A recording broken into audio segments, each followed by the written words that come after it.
Nakakatuwa kasi lampas 2 taon na kami. Nakakatuwa kasi lampas 2 taon na kami. At ang television ngayon, very tricky eh. Pag tumagal ka ng ganito katagal, blessing na yun eh. So we just take it one day at a time. Pag tumagal pa, talagang blessing, super blessing na. Pero masarap kasi pumasok sa TikTok Lock dahil maganda ang vibe namin dito eh. Hindi to trabaho. We just have fun, nagbibiruan kami, and we genuinely like each other. And I guess nakikita yan sa telebisyon ng mga nanonood sa amin.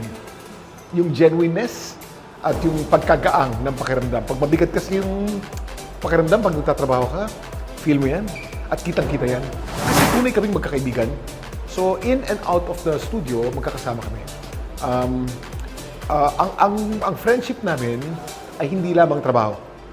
Kumakain kami sa labas, nag-workout kami, kung ano-anong ginagawa namin sa labas ng studio.